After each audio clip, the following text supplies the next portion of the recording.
Hey everybody, it's Jason Blaha here, and it's time for another Breakfast with Blaha. And today, having steak, brown rice, broccoli, breakfast of champions. I'm sure there'll be people who have something to say about it, negative. Oh, you should try seasoning. Okay, guys, not interested in your input, and please don't tell me how to season my food. I don't season my food. Personal choice. I like my food very plain. Plus, I like steak. I'd consider seasoning, I guess, if I was going to use chicken instead of steak. Steak doesn't need to be seasoned. It's great on its own. So, let's talk about back training. People have always given me credit for that. They're like, your back development's phenomenal, your back is massive. I get this a lot. I get it from bodybuilders, and people will say, what do you do for your back? Because they haven't seen the full training history. Realistically, I really believe that, based upon my experience in watching clients and other stuff, that if you want really complete back development, focusing on deadlifts and rows. Deadlifts and rows, that's all you have to do.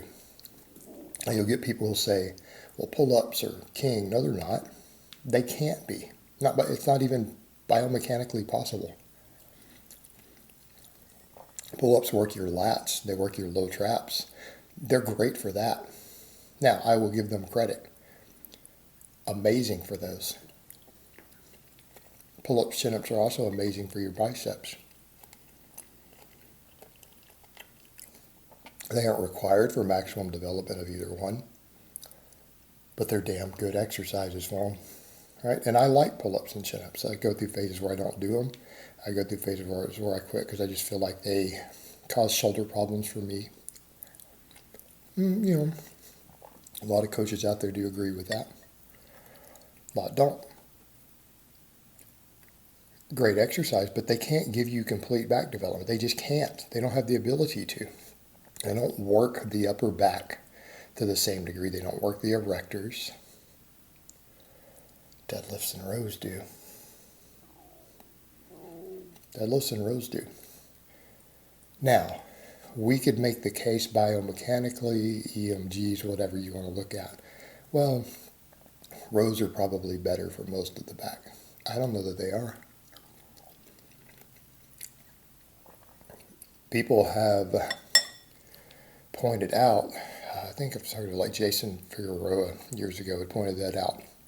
You get a guy's deadlift up to 500 doing nothing but deadlifting, his traps and rear delts and lats are all going to be a lot bigger even without having done any real training for them. They're going to be bigger, visibly bigger. Okay. Absolutely true. And he's right. Because it does work all those things. And people forget that just because it's not pulling it through any of it through a full range of motion doesn't mean there's no hypertrophy. Right? It doesn't mean there's no hypertrophy. If we went off EMG data, which we shouldn't, by the way, all right, we shouldn't use EMG. EMG is a useful tool to add to your pile of evidence. By itself, it's not very useful. But if we went purely off of that, deadlifts would beat the best lat exercise. They beat pull-ups. They beat chin-ups on that. We measure muscle activation. But very clear it's not going through anything close to a full range of motion. Now, people will make similar arguments with rows. Well, it's not quite a full range of motion for the lats. It's a pretty long range of motion. It's close enough. It's close enough for government work. But you get the added benefit of more trap, more rear delt, all that stuff. Now, where pull-ups and chin-ups do beat rows, they do beat rows hands down as for biceps. I don't think anyone who's looked at the evidence is going to disagree with that. Right? Rows just aren't that great for biceps. They're okay. And people are like, well, you could do them supine, you do them underhand grip. Yeah, that also has a high rate of bicep tear. Not worth it. At that point, just add some curls. You're just better off adding some curls. That's what I do when I'm doing just rowing and no pull-ups. So that's just what I'm doing right now. And, you know, even though I've had phases where I've done pull-ups and chin-ups, people say, like, you're strong at those. I'm strong at them if I don't do them. I could go 9 months without doing pull-ups and chin-ups and come back in and start hitting weighted pull-ups again. Hit over 200 pounds body weight because my back is strong. But historically for me, people noted that even 7, 8, 9 years ago on YouTube. They're like, your back is jacked. And that was before I was a big advocate for pull-ups or chin-ups. And it was just lots of deadlifts, lots of rows. But I did a lot of them, right? I did a lot of them. It's not like I was running, you know, starting strength volumes of them. So people do need a perspective there. I've done high sets of those even back then. I do a lot of them. Same thing when I went through my phase of no squatting and no benching here on YouTube for a while.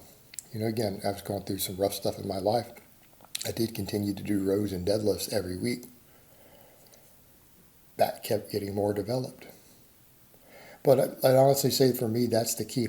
And it doesn't, when I say rows, I'm not narrowing down to just one type of row. Could be pin leg rows, it could be pin over rows, it could be one arm dumbbell rows, you know, seal rows. Of course, some of those take the low back out and get that advantage. But rowing in general, rows, rows, rows. And, you know, I would add, if you just wanted something else to add to the mix, because people are like, well, I want to do other stuff. Well, maybe do some muscle cleans or power cleans. There you go. That'll help. But I don't think you need a lot of other stuff for your back. A lot of people add all these other silly exercises. They're worried about things like a squeeze and contraction. I actually do not believe that helps. I actually believe that's detrimental personally. My personal opinion. Take it for what it's worth there. Number one, I've never felt the need to do any of that. Number two, I don't have a mind-muscle connection in my back. And I think that'll shock people when they see my back. I don't really feel lats and things like that when I do exercises. And guess what? It's not necessary. It doesn't seem to be necessary at all to build a massive back. It doesn't matter. In my experience, it's irrelevant. I don't get it. I don't have that. And I believe that when people do all this stuff of trying to squeeze and contract, you're reducing total tension and workload by a large amount. I don't think that's useful, particularly just the contracted. You're better off stretching. Now, if you want to do any of those movements, you want to stretch further, well, that might have merit.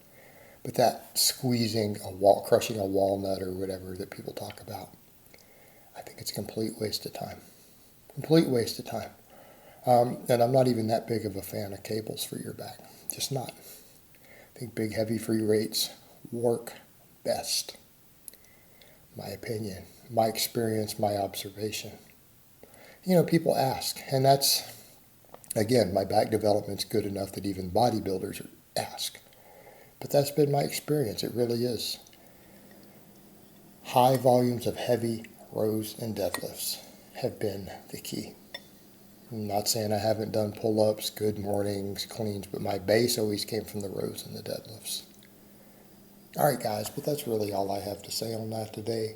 I hope it's been informative, and I will talk to you guys next time.